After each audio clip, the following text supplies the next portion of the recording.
What's up, guys? How we doing? It's a Tuesday, and normally not necessarily recording like this or hopping on for a live stream, but obviously it is trade deadline day. So, Thomas, happy trade deadline day to you. There's also something else going on today, but we're talking NFL. How you doing?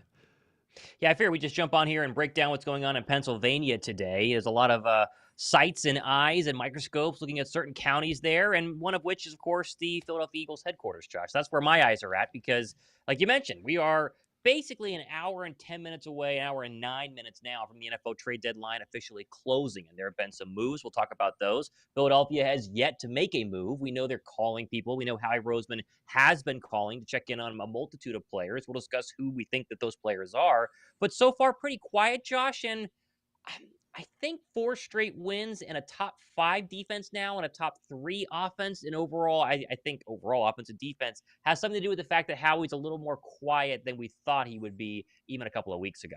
Yeah, you're right. Again, if we had not seen something, or the wheels start falling off, or whatever, or even injuries, quite Right. honestly, then we'd say, Yeah. okay, you might get a change. How he's going to be on the phones a little bit more. Still, he is, as everyone I think understands, is like, look, this is trade deadline day. He's going to be making calls because at the very least, you're figuring out, hey, who's getting who? Is there any speculation here? Is there a price here for another player? But Right. ultimately, you're right. I mean, as we talk about what the trade deadline is here, it's not as in past years. Now, granted, Howie does like to make moves. Everybody knows that. And so there's still the thought, hey, even if it's a very lesser deal to be Right. done, if the price is right, Howie will pull the trigger, but it's not of the exorbitant, like, hey, let's go get that premier pass rusher. We had obviously Right. the Maxx Crosby, the Myles Garrett, all the speculation there for a little bit, which is fun. But if you're going to look at someone else, then, it's probably going to be more along the lines of, like an Arden Key or Jadeveon Clowny's name has been thrown out there. That's a maybe. I know Chase Young. I think I saw Chase Young earlier in the chat as Yeah. well. It's potentials, but Vic Fangio, he said, "Hey, basically like the guys that I have. You don't usually get a player like this to make a significant impact. So, nonetheless, I mean that's where we're at.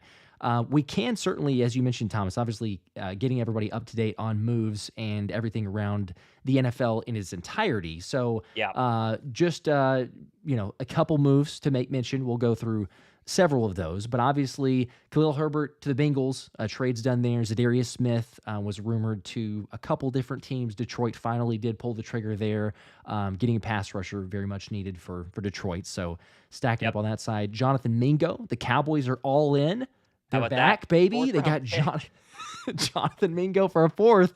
I mean, hey, the Cowboys are buyers at the deadline. So Mike Williams, another wide receiver trade to the Steelers.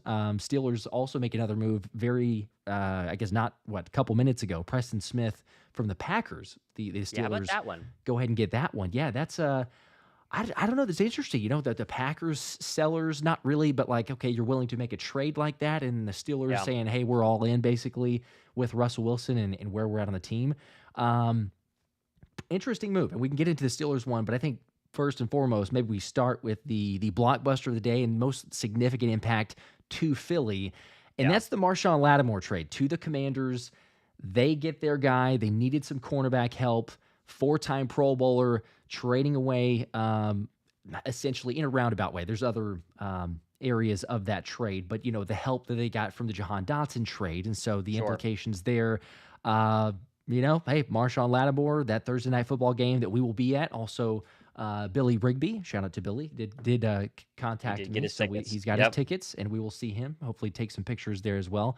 But that game was already hype. It's getting even more hype. You can tell this thing is building. Philly, Washington.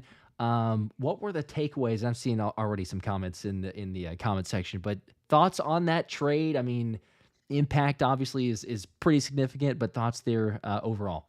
Yeah, it's very clear that Washington considers themselves one of the top 4 teams in the NFC. They think they're going to win the NFC East or have a real chance to go ahead and do that. And when you look around the Washington Commanders, their one big flaw right now is their pass defense. They're 28th right now in the National Football League in passing yards allowed. It's a very big number. It's something that obviously you probably can't win a Super Bowl with. And I know we don't think Commanders are Super Bowl worthy, but surely if they were to win the NFC East, they host a home playoff game. They'd probably be the 2 seed as things currently stand, with Detroit being the 1 if everything kind of plays out as it is. And so going and get a cornerback makes sense. I think from an Eagle fan standpoint, this is clearly a move against A.J. Brown. They understand that A.J. Brown, when healthy, which thank goodness we found out yesterday, no structural damage to the knee that Yes. he suffered the injury in that win a couple of days ago. But A.J. Brown is a serious game changer no matter who you're playing. If you're the Commanders, you don't want to get into a shootout where A.J. Brown has 155 yards receiving and a touchdown, and Devontae Smith has 94 yards and a touchdown. They wanted somebody to try to lock him up, and I think it's a good move. It made sense with them getting the Jahan Dotson pick back from us. But you got to remember, Marshon Lattimore is 28. He's very much at the tail end of his career. He's not going to be a top 5 cornerback. He's not right now, but he wouldn't be a top 5 cornerback for an extended period of time as well. And he's dealing with a hamstring injury. So this feels a little desperate. It feels kind of Kevin Byard-y last year, where Philadelphia was trying to fit a square peg into a round hole and hope that they can upgrade the safety spot just a little bit. But you do see why they went ahead and did this, because the team you got to beat in the postseason is either going to have Amon-Ra St. Brown or A.J. Brown, or, I don't know. I guess Mike Evans if he's healthy with the Bucks, or, Yeah, Drake London maybe with the Atlanta something Falcons. there. But either way, it's a move that I think is fine. I don't think it shifts the balance of power that much to the NFC. And I think overall Philadelphia is still looking pretty darn good. Shout out to everybody in the chat, by the way. So, getting a lot of comments there. We Hey, what's up, appreciate guys? you guys. Hit the like button, subscribe if you're not already. Obviously, Burnell with the 1. I didn't see a comment there, but if you have anything, let me know. I'll throw it up here on the screen. Lots of questions, obviously asking rumors, Sure. what's the news, what's going on. Hopping on here, just updates with the NFL trade deadline. Nothing official for the Eagles. Thomas, as you had mentioned too with Marshon Lattimore, I did want to bring up as well. I agree, kind of towards the end. Not that it's a massive impact there, but it does help them naturally, just because they've Sure. got not great play beforehand, so they're better. But it's not like they're getting all pro, as you were saying. So, however, Anthony DeBona, shout out to him and friend of both shows here, did say and kind of bring up that Latimore lined up against Devontae Smith in the Saints game and held him to 1 reception for 14 yards on 2 targets. And if and when, the hope is, hey, A.J. Brown, obviously it's better than what we all, or I guess what we were all praying for and hoping for, no structural damage. So the knee should be fine. We'll see if he's out for a week or 2 or how long they slow play that. But if he's not available for the Commanders game, and if they are playing it cautious with AJ's knee, then all of a sudden we're looking at a similar type of matchup, just in the sense of saying, okay, Marshon Lattimore, try to, match up with Smitty, and then Jahan Dotson, you have to at least bring up Jahan Dotson in this scenario because he was a member of that trade, that roundabout way that Washington gets this to be done. Is it a revenge game of sorts? Hopefully, but Jahan did say after the game, hey, I can make plays too. I'm a first-round pick. And then, of course, I even got in the comment section of people reminding, and everyone knows this, but they're like, hey, yeah, but Jalen Reagor was a first-round pick. There's lots of first-round picks that don't turn out to anything. So hopefully so. But it does feel like, we've already seen it from Washington. Do you buy into, because I've gotten a couple other comments as well, but do you buy into the, hey, let's be reactionary? Like, this is what our NFC division rival, or even NFC competition, right? Like, see, Detroit make a move. Do you buy into anything of how he sees that and goes, oh, wait a minute, I need to now go and be more aggressive? Or are you kind of just going into it already saying, look, we know what we have here, and despite what some other teams may be doing, we're going to be okay? Yeah, I think the secondary is the biggest key factor in all of this, Josh. The fact the Eagles secondary is as good as it's been has really taken the pressure off of Howie Roseman to even need to go get a pass rusher, right? The pass rush has dramatically improved since the bye week. So is every other, position group in Philadelphia. But the fact the secondary holds on for so long and forces you to hold on to the football, to giving up, multiple sacks that have taken more than 3 or 4 seconds. Jalen Carter, a couple, they had multiple sacks 2 weeks ago. A lot of that was because hold the football too long. The secondary has really bailed Howie Roseman out. And I don't think you need to be reactionary unless you find a move that makes the most sense. We've seen what Howie Roseman's done at recent trade deadlines, Josh. It's not been good, right? They got a pass rusher from the Bears a couple of years ago who was an absolute dud. You go back to Kevin Byard last year, whether it was scheme or the player. A little bit better this year with the Bears, but really not a great move overall. You got to go back to Jay Ajayi to when the last time they had a decent move. And Ajayi wasn't that much of a difference maker because they still had Clement and LeGarrette Blount. Not saying Ajayi was bad. He was a key part of that offense, but he didn't do much for an extended period of time. So I think right now the big indicator, Josh, and you covered this on your show late last night, was the Tom Pelissero NFL Network report that the Eagles have at least opened up the idea of trading away Bryce Huff. To me, that says, Josh, Philadelphia doesn't think Bryce Huff is a fit in Vic Fangio's defense for whatever reason. They think that they have messed up. They want to go get another pass rusher, but they can't do it unless they save some money and get rid of the Bryce Huff contract, right? Because it's $17 million per year for the next 4 years. And if they were to get rid of him, it's only a $3.2 million dead cap hit each of the next 2 seasons. And so you can see how Howie's mind works, right? I would like a Zadarius Smith. I would like a Chase Young. I would like to go out and get one of these 5th or 6th round draft pick worth pass rushers. But in order to give them money, we have to get rid of Bryce Huff because we can't let a $17 million pass rusher sit on the bench for the entire season, right? We can't not play him, and that's what they want to do. So I think if you were to see a Bryce Huff trade, I think if you would have seen it earlier today, it would have been a real indicator that they were 100% trying to go out and make a move for a pass rusher. The fact it's not happened is really the indicator, at least to me, that they're not going to go ahead and do anything and stay tied to the trade deadline. Because it does feel like it would be really crazy of like, not that, the 11th hour, everyone understands, like you get deals done that way, Sure. but like to the extent of a Bryce Huff, yes, where there's smoke, there's fire, and Tom Sure. Pelissero's not just be like, oh, well, hey, Bryce, like he's getting something. There's some sort of information, not just because he's got Yep. more than like, let's just get this straight. Tom Pelissero and really the big time NFL insiders have more than enough info during or right before the NFL trade deadline to just like speculatively go, oh, he only played 6 snaps, so I'm going to throw his name out there. Like he's a guy there. He's getting something. There's at least something of a little bit of value to throw the name out there. So I think you're right. Yes, we've seen it obviously with just the lack of snaps and okay, well, and we can put 2 and 2 together, but then you also get that report and it's like, okay, they would take something, but with the dead cap or the dead cap and the financial issues, ramifications there, it's a lot to be desired if you're going to move on from him. And so I'm with you as well. I don't think it's impossible, but it would take quite a bit for Howie, even in that sense, to say, well, we're gonna just move on here and not try to make this thing work. I will say this. If you want to go real tinfoil hat, Josh, right? You go ahead and leak the whole idea of trading away Bryce Huff.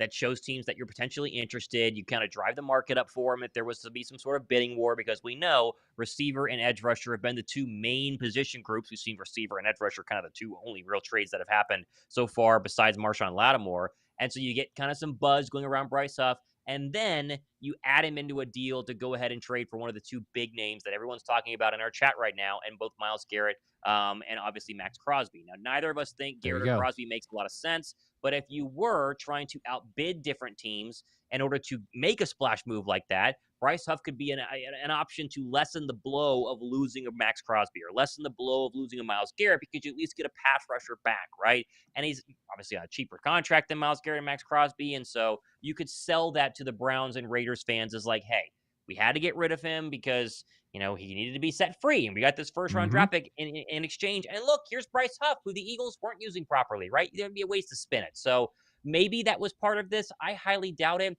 You would think that a trade as big as a Crosby or Garrett would have happened earlier in the day, Josh, right? Something that they've been working on for a Yeah. long time, and then finally were able to pull the trigger. The whole idea of waiting to the very last minute of the trade deadline only makes sense if it's a new idea for a trade, because they've been working on these things for weeks now, and teams are kind of going as long as they possibly can to make sure they get the most value.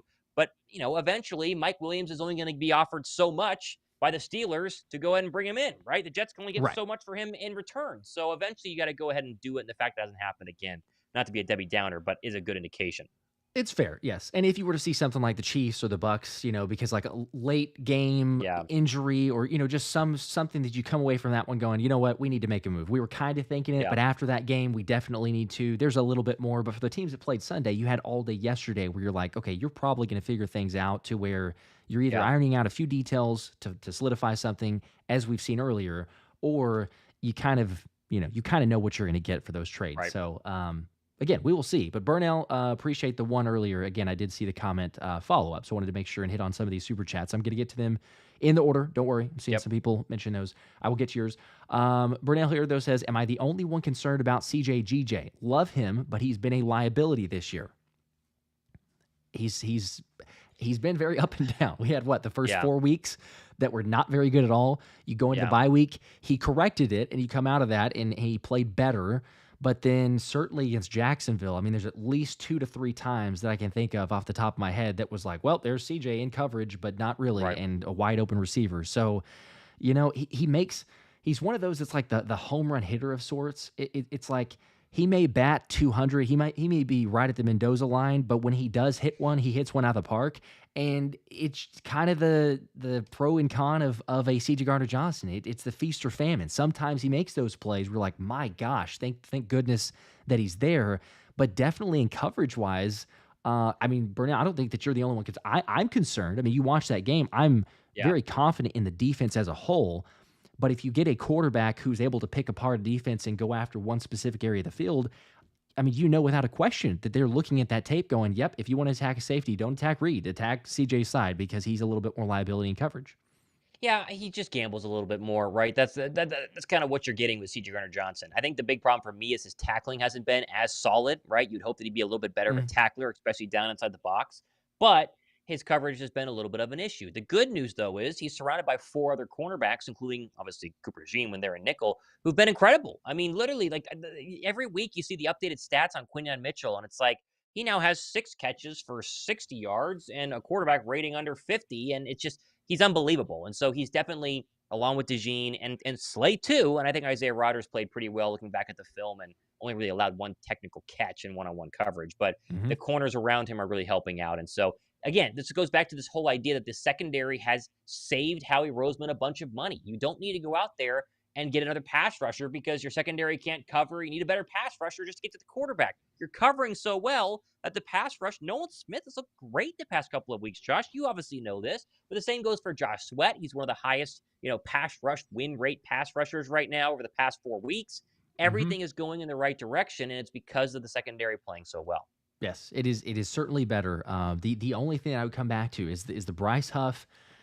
If there's not the belief, and maybe it's a complete legit injury that he only played 6 snaps because somehow you injured your hand like that in warmups. I don't know exactly what you're doing in warmups. I know fluke things happen. Yes, I'm saying that a little bit sarcastically. I know that occasionally, but it's just weird. It's weird timing. Right. Trade deadline. We saw Josh Uche get held out of a game completely, and then we're like, oh well, he's for sure going to get traded. That is absolutely happening, and you saw it take place. But I don't know. You go back and forth. Like depth-wise, do they go and get someone?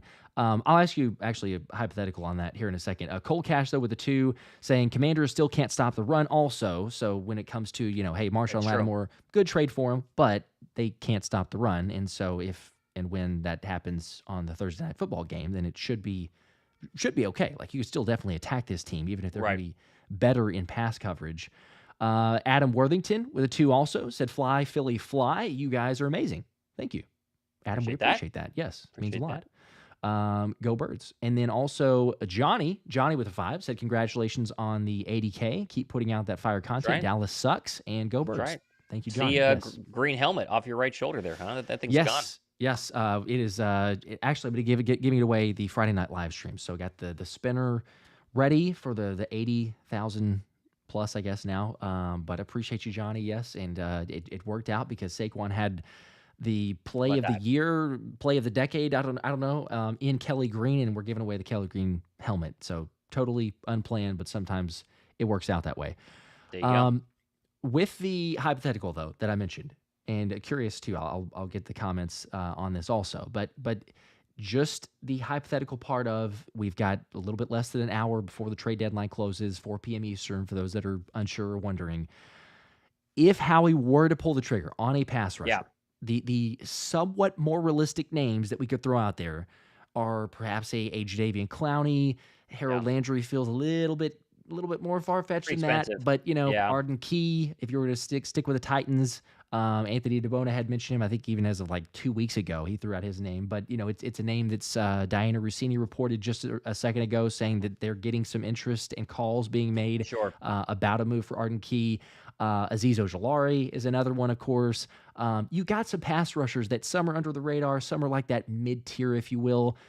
Are there any that, I don't know, tickle the fancy or just more reasonable? Let's say, hypothetically, Howie went out and made a move. Yeah, I think Clowney's the most logical one. That's why you put him in the thumbnail, right? Because he's on a football team that's going nowhere, a football team that obviously wants draft picks and cap relief in terms of the Carolina Panthers, and he's had a really good year. You just don't obviously talk about him because the Panthers are so bad, and you don't want to put Panther film on because watching their offense at least has been terrible, and their defense has been pretty bad, especially on the back end.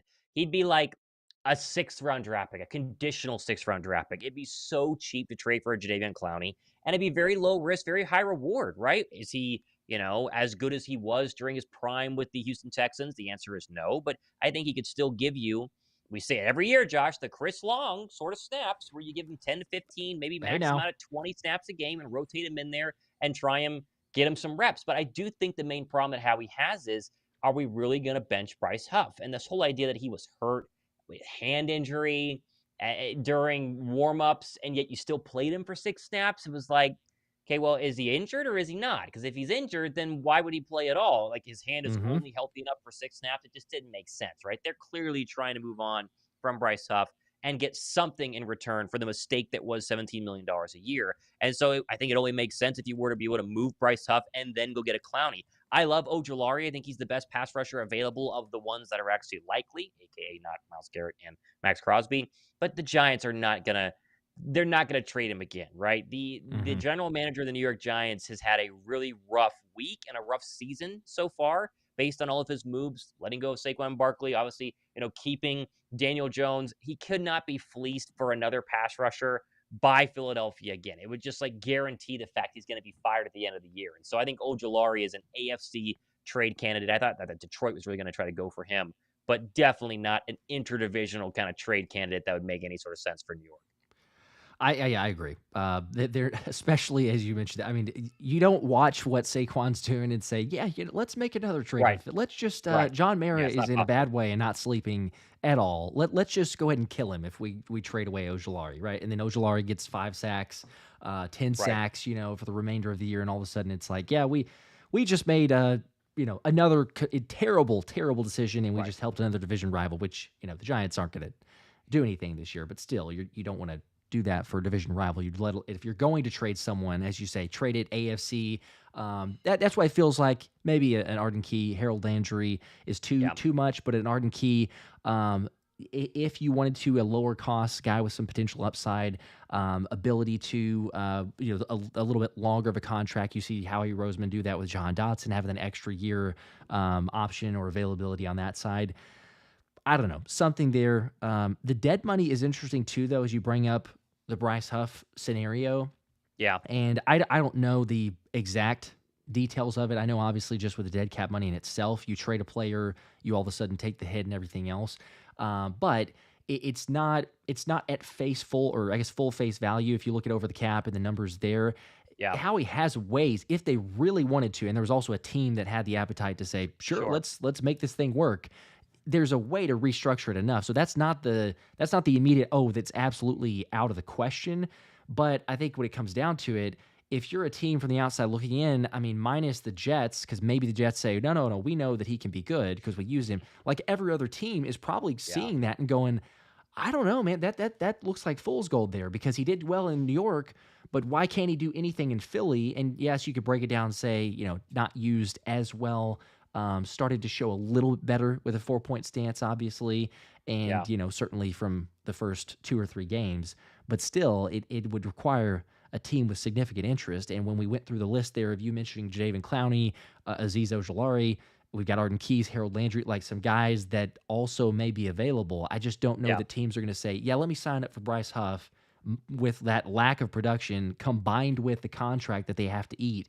It just feels like it's an impossible scenario to get out of, assuming that Howie Roseman is, making those calls and trying to see if he could get anything for the pass rusher. So Yeah, we'll and see. you think about other positions than edge rusher. We've continued to hear wide receiver is kind of the other popular, I guess, target for the rest of the National Football League. It doesn't make sense for Philadelphia. They don't use Jahan Dotson. I know Adam Thielen's name was thrown around a lot there. Jonathan Mingo Yeah. going to the Cowboys for a fourth is laughable. Like that's some sort of excitement for Dallas, which makes literally no sense. He has 12 catches this year. There isn't a wide receiver that makes any sense for Philadelphia. I think if AJ Brown's knee injury was 5 or 6 weeks long and it was something to go on IR, Hmm. for sure you'd call somebody. But the idea that Jahan Dotson would just be elevated and hopefully do something is kind of a little bit more likely. Other than that, backup offensive lineman is a thing, something that was thrown around out there, but Fred Johnson's done such a good job, and you have Tyler Steen waiting in the wings, and Becton was the highest graded interior offensive lineman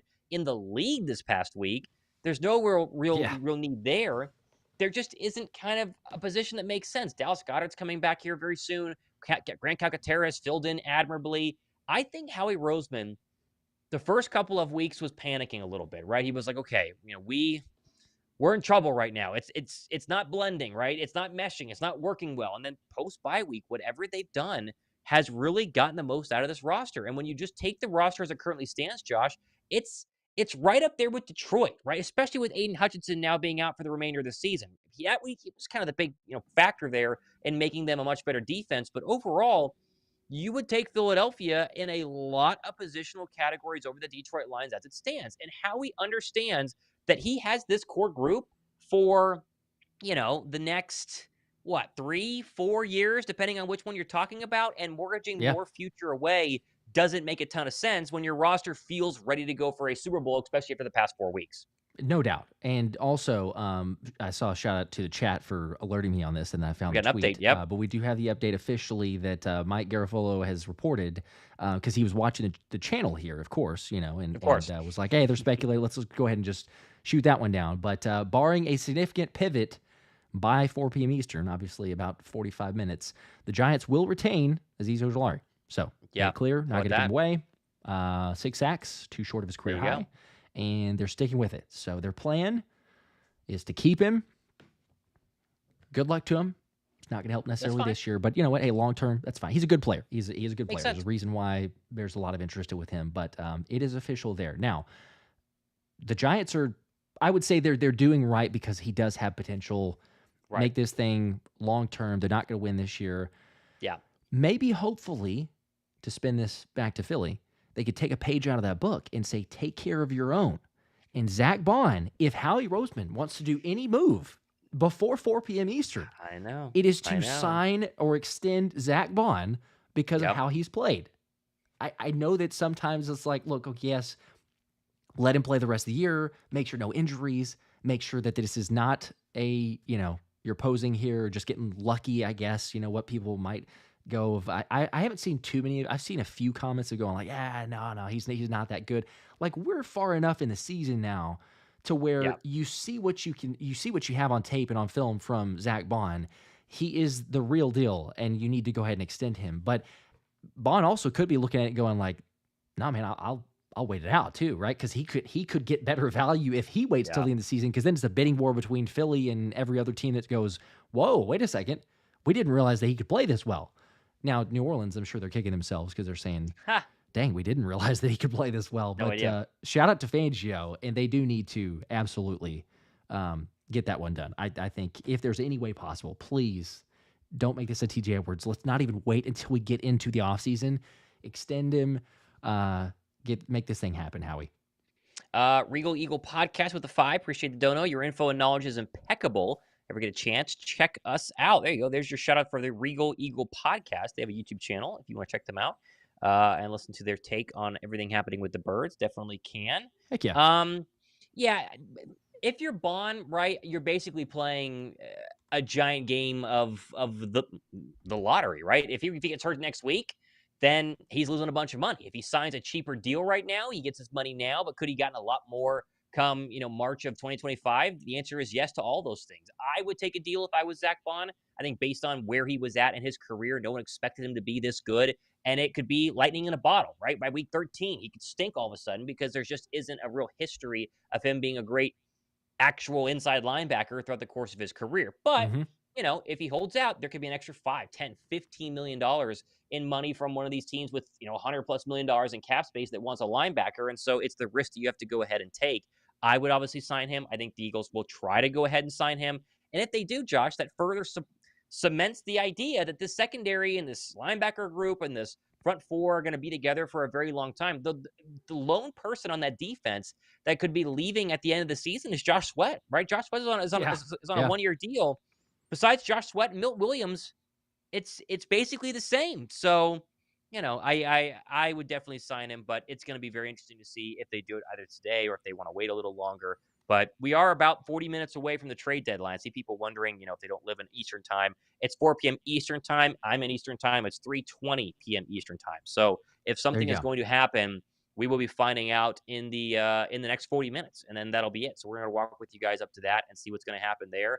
We do have another trade, Josh, that has just dropped via Tom Pelissero. It's a cornerback trade. Oh, And okay. you'll find this here pretty quickly. But the Los Angeles Rams are trading two-time Pro Bowl cornerback Tre'Davious White to the Baltimore Ravens, as the team worked closely with White's agent Kevin Connor of Uni Sports Management to find the right spot. So there you go. There's another team like the Rams who obviously won, but do not see themselves as Super Bowl contenders this year, as they will be at best a wild card team. I mean, they could maybe win their division, but they're at best a Hmm. 4 seed or a 7 seed is what it's looking like with the current playoff standings. And they get rid of a cornerback. And we don't have the details on the price yet, Josh, but it's going to be something fifth round and beyond because that's all the real moves that are happening. Right, and we see the comparisons. Marshon Lattimore, same day Yes. deals usually Yes. kind of help set the market on that side. So interesting. Hold on to Cooper Cup was rumored. I don't know how legit that was, but like rumored for a second of potential trade interest there. Obviously, Sean McVay and others seem to very quickly shut that one down, but they're willing to part with a cornerback. So obviously, a team, really both teams on our schedule, but a team in LA that will not have that corner. Assume that he would be Sure. available and ready for Baltimore. Dealing with some injuries, obviously, and then trying to bolster the secondary. I mean, let's be honest. Like Baltimore has looked like a juggernaut for the most part, Hmm. offensively, but defensively, I mean, they're giving up a ton of points. So Yeah. it makes sense for the trade here. But for all the people going like, "Oh my gosh, Baltimore is this unbeatable team." I mean, they lost to Cleveland.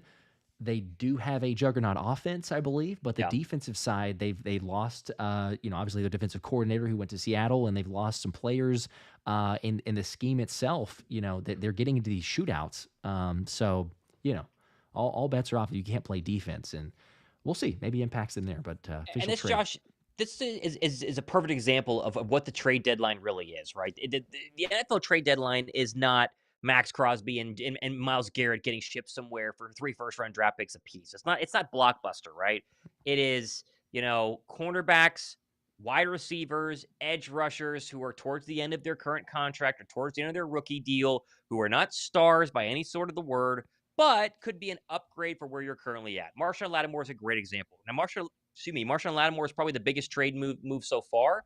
But when we think Marshon Lattimore, Josh, we think top 3, top 2 cornerback in the league, and that was a couple of years ago, right? He's had a couple of injuries. He's 28 years old. He is not this shutdown, lockdown, you will not score on me no matter what cornerback that he once was. Is he an upgrade for a team that thinks they can make a run in the playoffs in the Washington Commanders? The answer is obviously yes. And for the price that they got him for, makes a ton of sense. When we look at Philadelphia and the rest of the teams that are kind of still waiting in the wings, these are the kind of moves they're looking for. They're looking for an edge rusher for a fifth-round draft pick who's on the final year of his deal, who you can just kind of roll the dice and go, all right, maybe he gets me 5 sacks the rest of the year. And if he doesn't, Hmm. what's a sixth-round draft pick when it comes down to it, right? Think about the fifth and sixth-round draft picks Philadelphia's had this year. Anais Smith is a good example.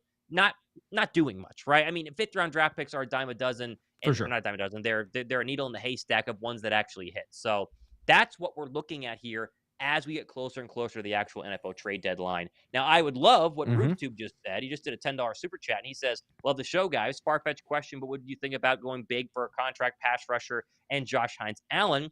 I would assume the Jags are selling. I would love that. I think Josh Hines Allen, as we saw this past week, is fantastic. Trayvon Walker's the same way.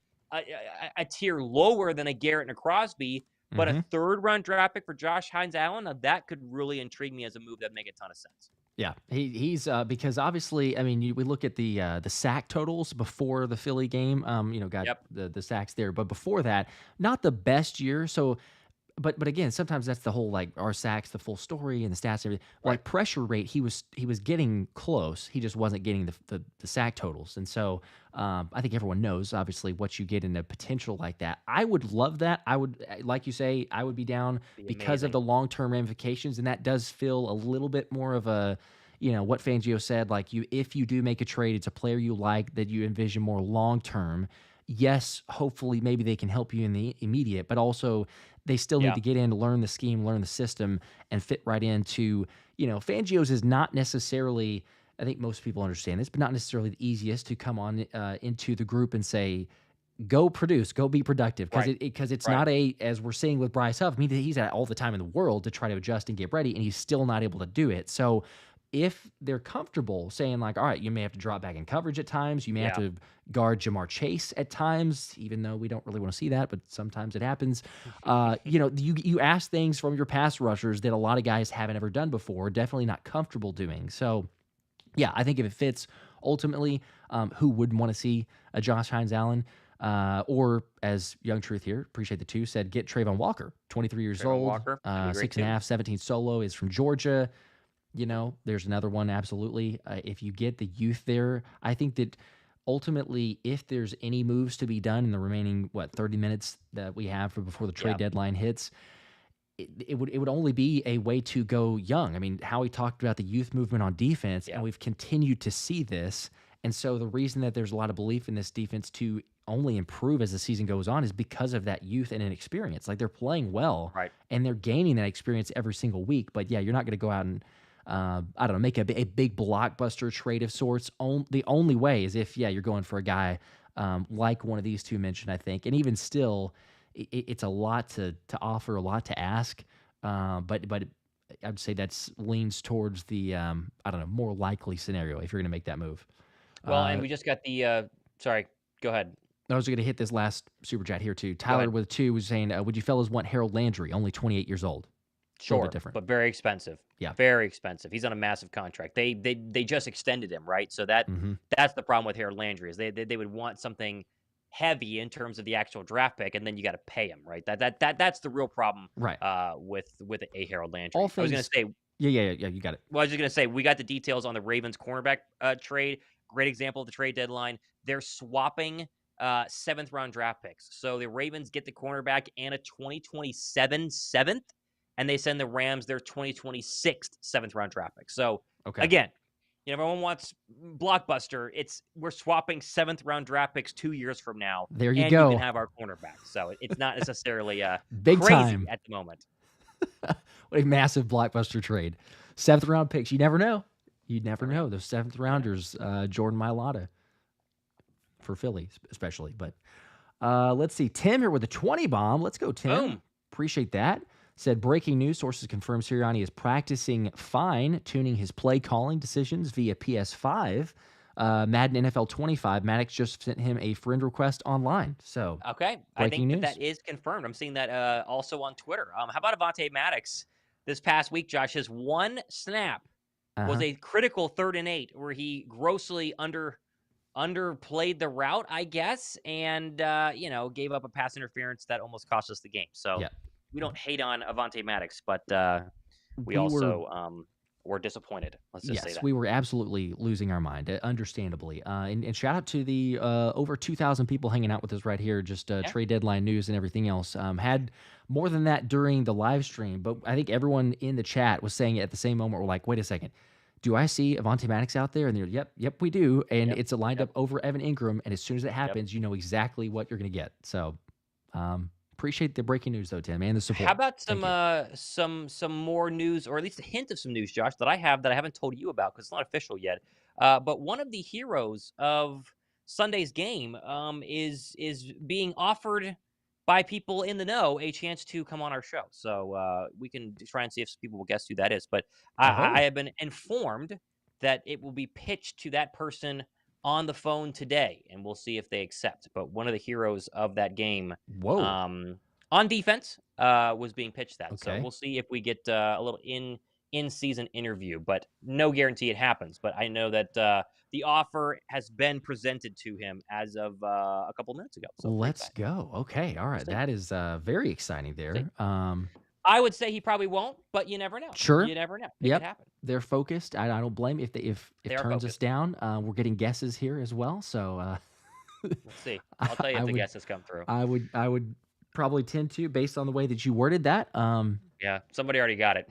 I'm going to say that someone very quickly, probably. But Very, very quickly. Yeah. especially the Yeah. way that you said it. They nailed it. Yeah, I kind of gave it away. We'll see. We'll Okay. see if he does. We had some contacts with his people during the offseason and was told no. Was told that they were this person was focusing. So, Hmm. but now it's different people have reached out, and we'll see. We'll see. Yes. Could be fun. Oh, and speaking of, we do have a collab later coming up that we won't share officially exact That's right. details, but there may be something there with some other Eagles players, but that would be like after the season. So, Yes, um, but it's pretty big.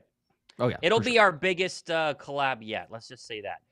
Josh, I have an unverified. I have a source that I hate to platform, but I'm Yeah, sending you this Twitter here. I'm sure you I see think it.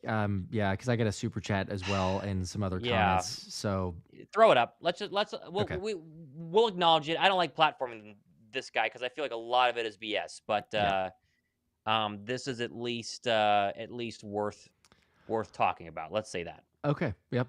There we go. We got the tweet up. We don't Sure. know official if this is legit, like you say, but Yeah.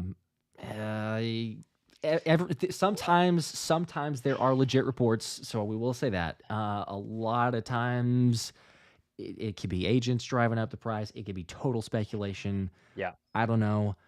Well, But you see, let's just say what this is. ML football is an unknown on Twitter, right? We don't know who hmm ML football is. We don't know who ML football is connected to. There are a ton of accounts that very simply just copy and paste what other people say, and ML football does that a ton, just like Dove Kleiman. Um, Now, has he gotten stuff right in the past? Yes, but I went down an ML football rabbit hole and DN with the guy during the NFL offseason either last year or the year before, and he I was remember telling me this. all sorts of wild stuff that never happened, right? It was like, "Oh no, Yep, Howie is calling this person," and it you never sent me happened. all those So, screenshots, this and is it with a was massive like, grain of salt. You can see how he could manipulate and try and get you to believe he's being true because it says breaking. Eagles general manager Howie Roseman continues to be extremely aggressive in trade deadline talk. Sources hmm say Roseman has been targeting veteran defensive linemen. Pro Bowl Chase Young is a name to watch, right? So all he is saying here is what we know. Eagles are probably making phone calls, which is true. He's being aggressive, which, can be true. And one name that's left out there is Chase Young. He's right. not saying that Howie Roseman has called the New Orleans Saints for Chase Young. He's saying Howie's calling, but it could be for anybody on the defensive line. Remember, Chase Young is available. So you got to take stuff like this with a massive grain of salt. I really don't like buying into anything um, that ML football says. But Chase Young is probably the remaining pass rusher available who would make some sense and would be very, very cheap. He would not be expensive at all in terms of making a move for him. And he would be, a guy that you would hope could turn into something a little bit better than what he's been with the New Orleans Saints because he's been pretty darn bad with the Saints the past couple of weeks. But it'd be nice to get something out there. Yeah, and depth wise, again, I wouldn't mind it. I don't think that many people would mind if you made this trade. I think I saw a few that are like, okay, well, that wouldn't really help out. But ultimately, Right. if you don't have to give up hardly anything and you get a guy like that, sure, what does it hurt? Like, might as well see if you can, if it's whether it's injuries, whether it is, Yeah. as you say, Bryce Huff, who's maybe not going to play as much. He can't be worse, I don't think, than the lack of production that we've gotten from that one individual player. So, Yeah. it is telling, obviously, as you're trying to go and find some mic'd up clips of the Saints that you don't find any, and you have to use obviously Washington. That tells you the status of a player, but Right. that's where it's at right now. As we mentioned a second ago, the Tre'Davious White was a 7th round pick swap, so that's a lot of where teams are at.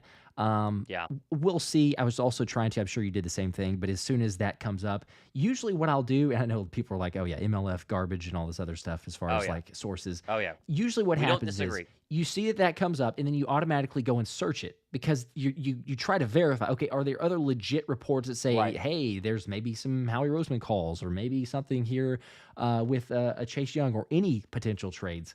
And if something comes up, then okay, yeah, maybe there's something there. But if not, I don't know. No one with a 5, though, did say, hope you guys are doing great.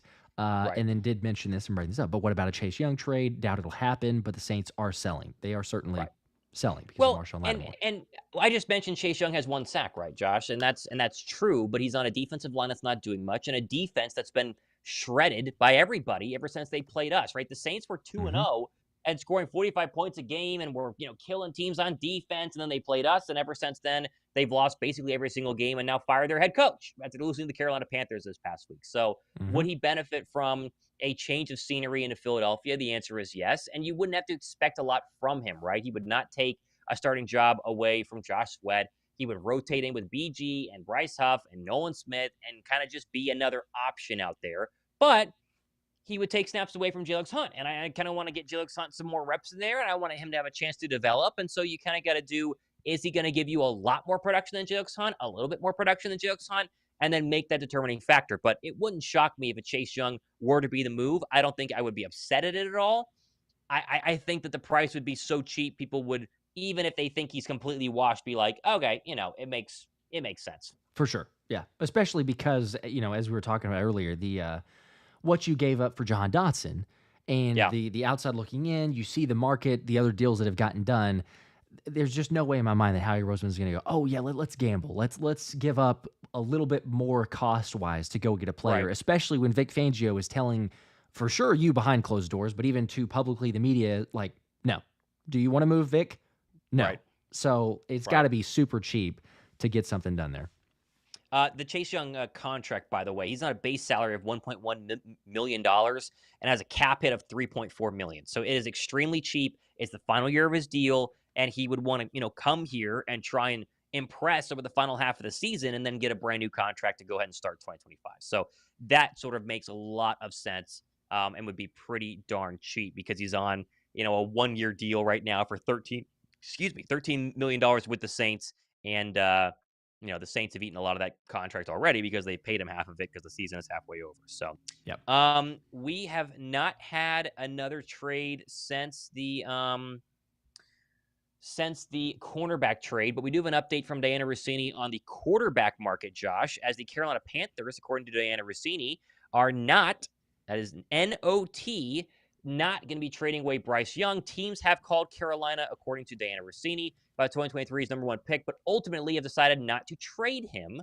So Bryce Young obviously won his start this past week after being benched for Andy Dalton. He is staying as the starter in Carolina. That does have a factor in for Philadelphia as they will face Carolina in really a couple of weeks. It's a December game, right? So a couple of weeks away from playing Carolina. And looks like as of right now, it will be quarterback Bryce Young. So he will not be going anywhere. Probably one of the big names that actually could be happening. Okay. Well, I can't blame other teams for calling in and checking on the Panthers because they're historically atrociously bad at making trades. So why not? If you could swoop in there and be like, hey, you want to give us a quarterback there? We'll take him for 4th, 5th round picks, something if they're just saying like we are totally done. But every time that I go back and look at that trade of what they gave up Chicago to get Bryce Young, I'm like, good gosh. I mean, how pretty bad, terrible can that organization be run? Pretty bad. But Mr. Tapper, that is basically what he is. Appreciate the 5 here from Young Truth. Says every time I see Maddox, going back to the Avonte Maddox debate, or really just comment, but Maddox or Bradbury in catching flags, I feel like Tony Duke Evers throw the towel. So just be like, go ahead and just get him off the field.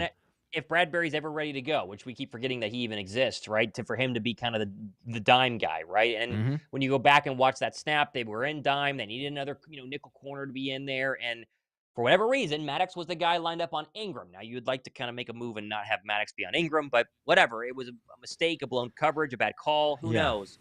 But I wouldn't mind Bradbury getting a shot out there because Maddox seems to pretty much be cooked right now, which is, nothing against Avonte. He's been really good over the course of his career and was at one point a top nickel cornerback. But watching him versus Dejean is really eye-opening with how great Cooper Dejean has been.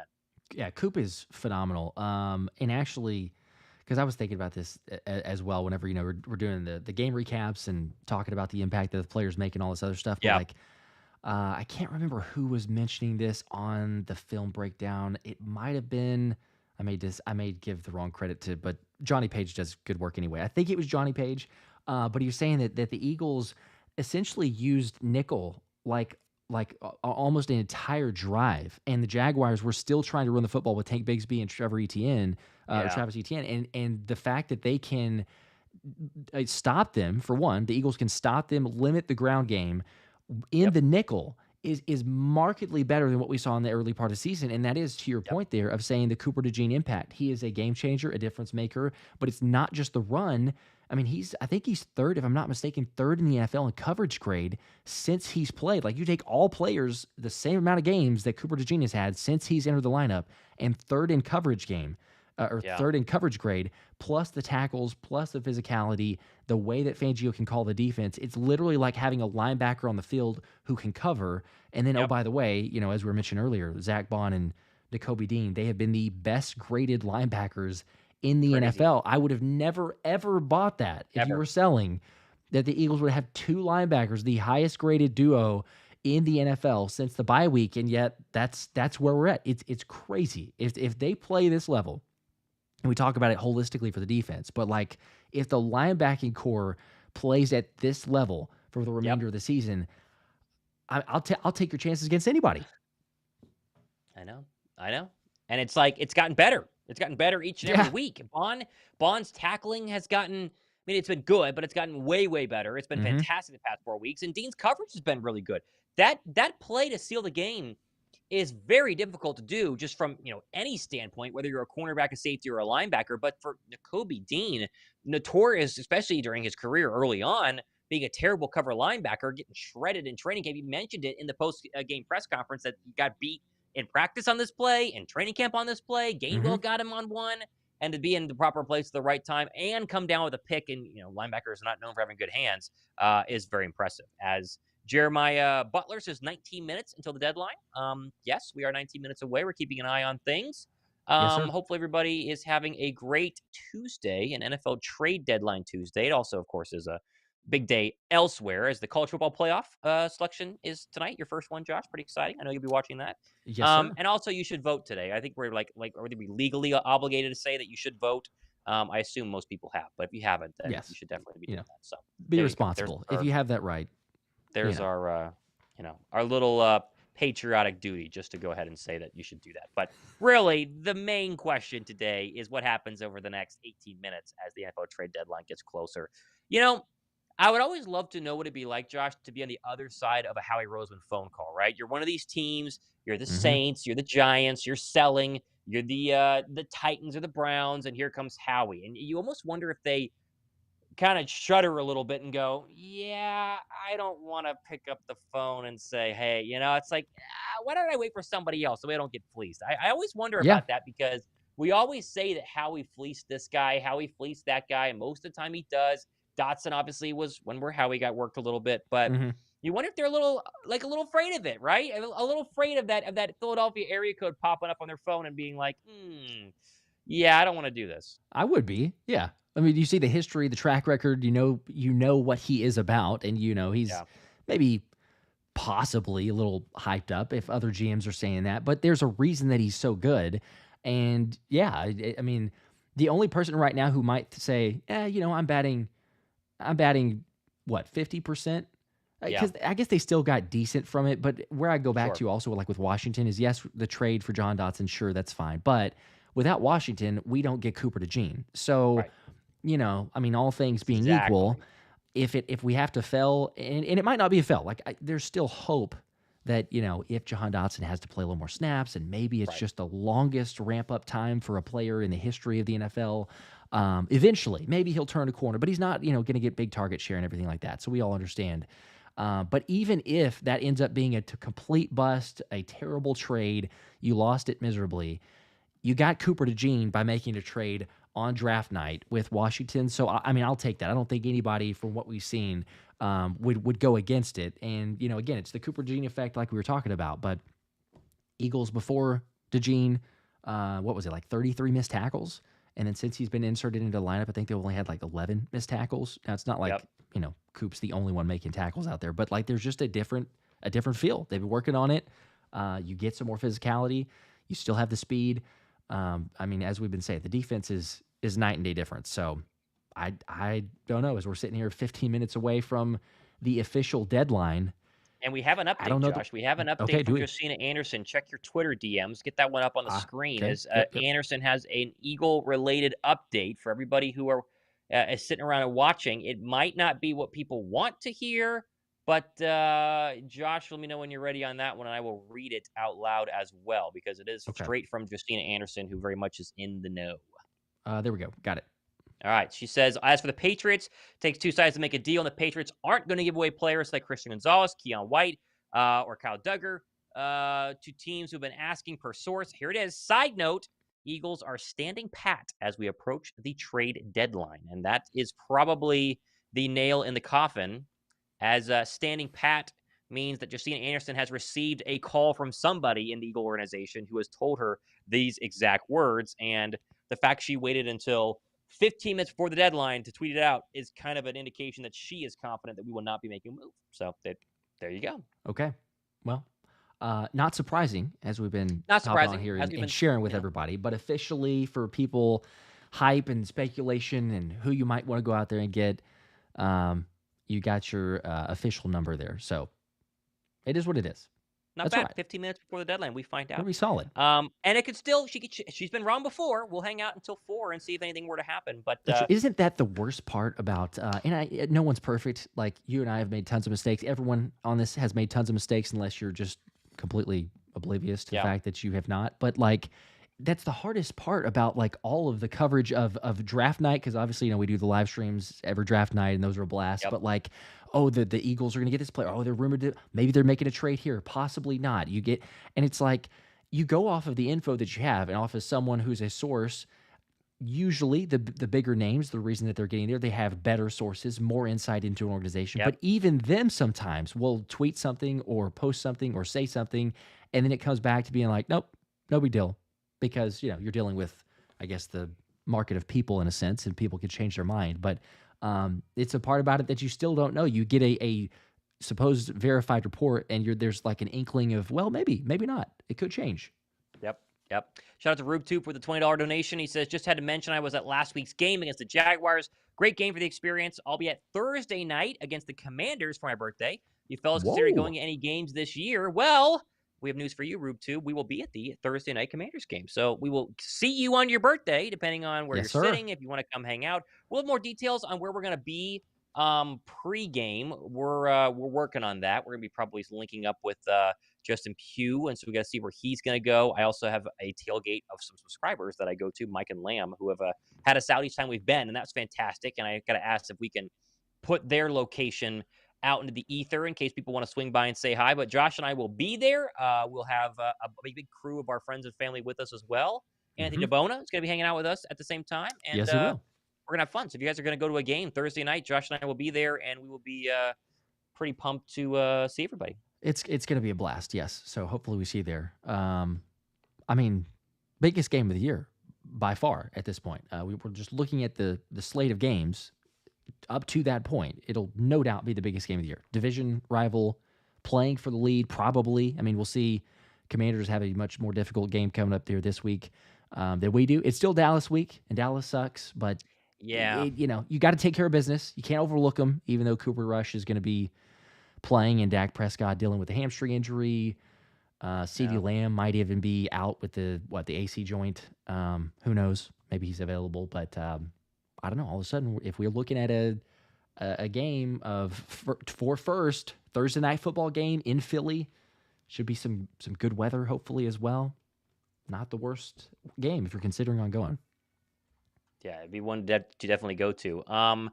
Super chat here, $10 from a Green Wingman. He said, wouldn't mind if Howie sits this one out. None of the midseason trades have ever panned out for the long term, and our young defense is flourishing. Let's ride it out and let them grow. I totally agree with that, Josh. They've been so good that there isn't a need to go out and do anything, right? That's kind of the feeling, is that they have been so impressive the past couple of weeks, especially against two.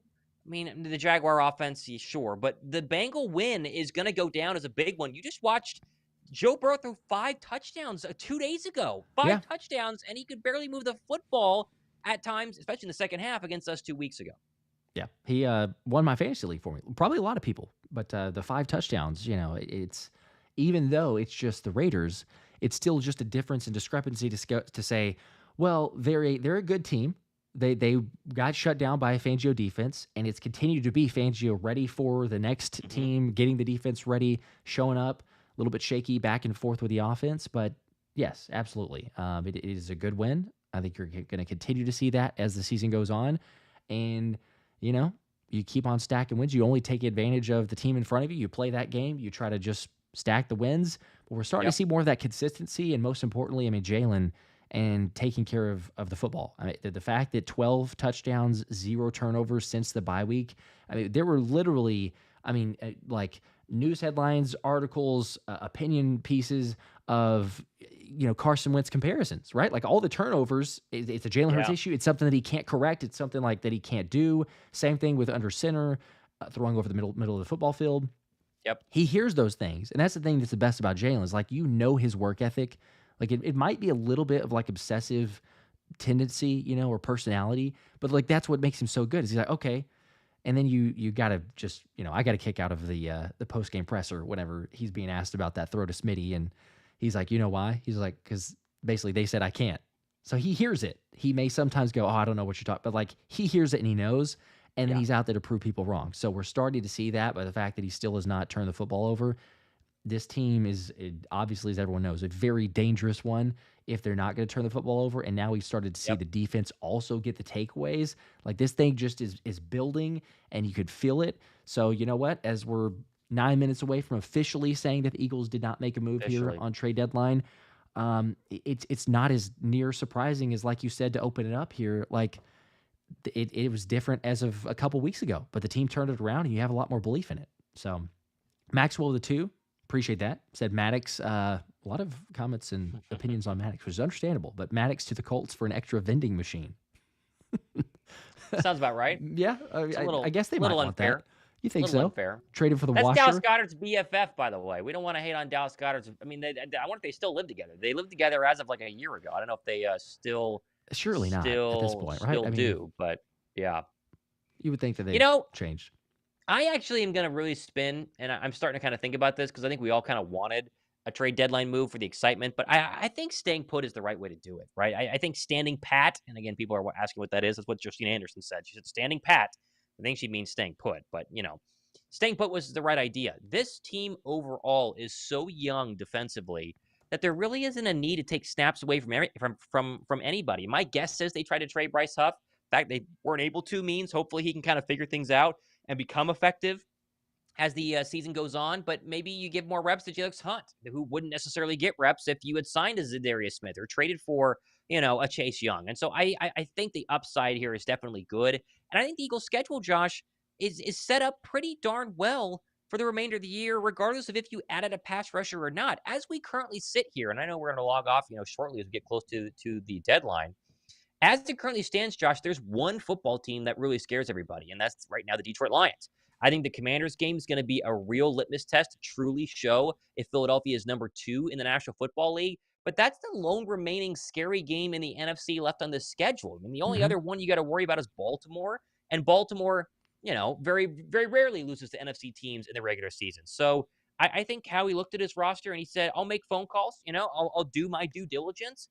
But I have a top 10 defense and a top 10 offense right now. Why would I throw a wrench in there and spend money and give up a 3rd-round draft pick for somebody who is either going to give you a little bit extra boost or do nothing, because we know these trade deadline moves very rarely actually turn into anything special. It's a totally fair point. Yeah, because if you're looking at the numbers of this team, you don't, because then all of a sudden you're asking, okay, well, who do we take off the field? Who does not play for this other player? And if they believe, which they have, because the guys have been getting better, and saying like, look, if you want to make sure that you're, and I'm going to this immediate area because, obviously I have to, I think it's contractually in my channel's show at this point, but talking about Nolan, like Nolan Smith is your 1st-round draft pick. And the reason that we didn't really see, or Howie, what he said after the season, but was about Nolan and needing to get those guys more snaps and needing to help them to develop and everything else. So the last thing that I think you're going to envision is going, oh, hey, let's make a trade for another pass rusher and then get him off the field and have him playing even fewer snaps, right? Because all of the everyone in the building continues to believe, and certainly me as well, and we have more people of obviously believing in Nolan Smith, but it's like, if he doesn't get those snaps, then they're not going to know for sure. And they're telling you, as Fangio did a couple weeks ago, but like for sure, by not making a move, no, we've got the guys. Like we believe in them. They're young.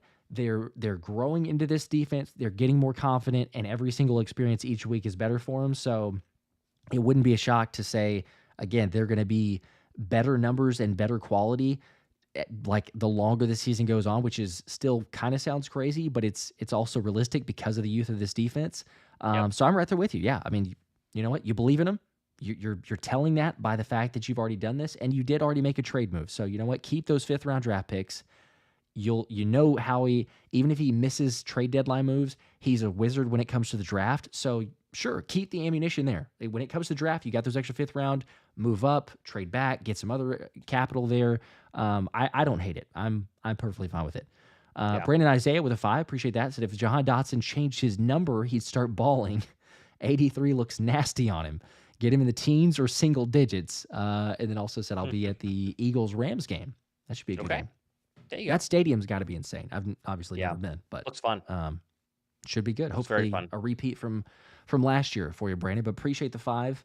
Also, sticking with the Rams, actually. Warv here with the 5, saying can't sleep on the Rams as long as they have Stafford, Kupp, and Nakua.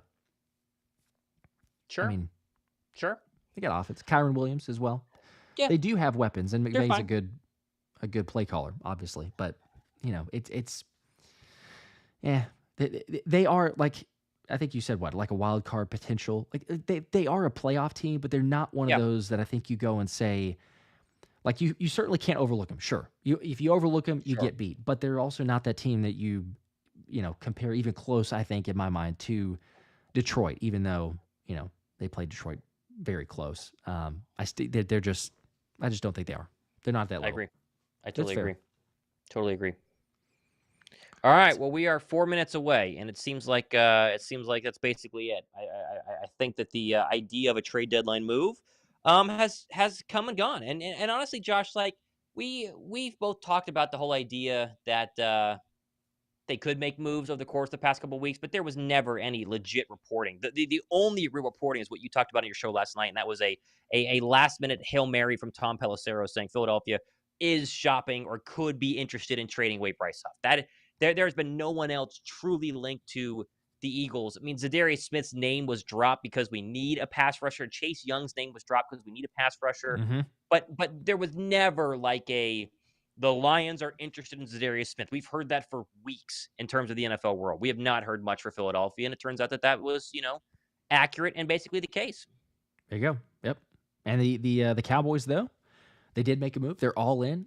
Reminder, Jonathan Mingo made a 4th round. Dude, I had to who's Jonathan Mingo? I really had to think real hard about who he is. And then I saw on Twitter that Jonathan Mingo is, has 12 catches this year. I was going to say, the only reason I knew was because there was a moment where again, we do the 16-man draft leagues for fantasy. Yes. So you have to pick up just random guy. And I had picked him up briefly. There's really the only reminder of, I know who that is. But that's apparently Jerry Jones' version of all in and buying at the trade deadline. So good for Dallas as they will have Cooper Rush and the rejuvenated Cowboys offense by Jonathan Mingo. So you never know. Never know. I mean, listen, Cooper Rush is a very talented backup quarterback, someone who can win you football games. Not like you're playing Desmond Ridder, or somebody who is not good. And so, sure, it's going to be a battle. You can't overlook them. I hope that the rivalry side of playing the Cowboys, the fact you haven't won in Dallas in a very long time, can be the motivation to get up for this game. But I would not sleep on the Cowboys. Micah Parsons going to be back and playing. I know that, the Cowboys and I'm blanking right now. CeeDee Lamb has had a little bit of shoulder problems, but he's day-to-day. He should be fine. You got to wake up for this one. That way you can maintain your divisional lead or a chance to take the divisional lead just a couple of days later. We're going to be there next week whenever they take on the Washington Commanders. So hopefully they going to be a blast. Wake up and are just fine for this game. It'll be fun. It's different from last year, obviously. And I think Nakobe even mentioned that in his presser, but saying last year it was a great start and then a terrible finish. This season, a little bit different because we took our lumps early and it was like, hey, you know what? There's some things we need to correct. Tackling was not good. And then it's coverage. And then it's the run game and a variety of those. And you just kind of ebb and flow with it. But I mean, Yep. all of us, I think, would sign up for it. Is like, look, if we're going to have that happen, have it be the early part of the season so that you can get hot late and you can continue to build this. And that's ultimately where it is right now. So again, the great news, obviously, AJ Brown day to day with a knee injury. So we will have more details for everybody as we get official updates. Yep. I would assume as of right now, I don't know any official reports, but like this week with Dallas and all their injuries, you don't necessarily have to have AJ, so I wouldn't envision they're going to push him to play. But it's Right. not like he's going to hold himself out either. Knowing AJ, he's going to be like, if he can even get out there at all, he's probably going to say, no, I'm playing. So we'll see. But officially, as we have hit 4 p.m. on the East 4 Coast, p.m. There there's it is. no news, no moves from Howie Roseman. Stand pat, as Josina Anderson said. Nothing for Philly, and you're going to roll with this squad. They like what they got. We'll see there. I like it too. Big I E love with it. 5. I do as well. Big E with 5 said, I voted today. There you go. Saquon for done. president, Hurts for VP. That's that Okay. would be something we could all get behind for sure. They flipped the ticket. It used to be Hurts for president, Saquon for Yeah. VP. But as of late, Hey. I mean, the backwards hurdle, dunk over the defender, whatever you call it, Sure. I guess it's fair. There you go. There you go. All right. Go ahead. No, I was gonna wrap unless you got something else here. Go for We've it. gotten to Go the for hour. it. So No, I think we're okay, good. cool. Well, appreciate you guys. It was a blast hanging out. Obviously, no moves. A little bit unusual for Howie Roseman, but as we said, you got your squad. Oh wait, So this is. they just did something. do they? They just released Albert O, I think. Oh, wait a minute. Don't lie to Okay. me, At Twitter. the buzzer. Don't They lie to did. me, Twitter. They did. Let me they? throw it up here. Yep. There you go. Okay. Here we go. Let me just make sure. Well, so much for that. That was fun. There's your move. There's your blockbuster. Albert There's your O. The blockbuster. big experiment of Albert Aquabunum is gone. Well, he's been on injured reserve, Josh, right? Yeah, practice window was activated. He needed to be moved to an active roster spot. He had a couple days left, and they didn't find a spot for him. You obviously have Dallas Goedert coming back, and the whole massive tight end with a one-handed catch that we all saw during his time in Denver, turning into a massive tight end in Philadelphia, continues to fail. Anytime we get these big receivers, these big tight ends, they don't work out. And so Alberto is your official move of the day, as we all expected. Very exciting, huh? Yeah, the exact move that we all expected. So Howie was holding on to that one for the longest time. But, I mean, I guess at this point, Dallas Goedert, I would imagine that means that he's going to be coming back for this Dallas game if they're releasing him, just because, you think possibly, have one more tight end for that game. So he's eligible. Goddard is for the hamstring. He hasn't gotten any practice in, though. But I don't know. We'll see if Goddard's there. You got Calcaterra. E.J. Jenkins played a tiny bit in that game. He actually played fullback on like 1 or 2 snaps after Van Sumeren was concussed. So I don't know if you use it that way. Sure. But yeah, there's your move. Okay. There you go. The blockbuster. What a way to end it. In Very itself. exciting. Way to go. Howie, the Eagles, everything else. As always, you guys know we will have more videos, more details, updates on the latest Eagles moves. Because we have talked about everything the latest here, we probably won't have the Wednesday link tomorrow. Right. So you can just replay this. Enjoy your night off. Enjoy that, yep. But otherwise, we will have more videos to come. Obviously, streaming the Dallas game this Sunday, so feel free to swing by. We'll have a blast as always. But for Thomas Mott, I'm Josh Davis. This was a blast. We appreciate you guys. Until next time, go Birds. Go Birds. See you guys.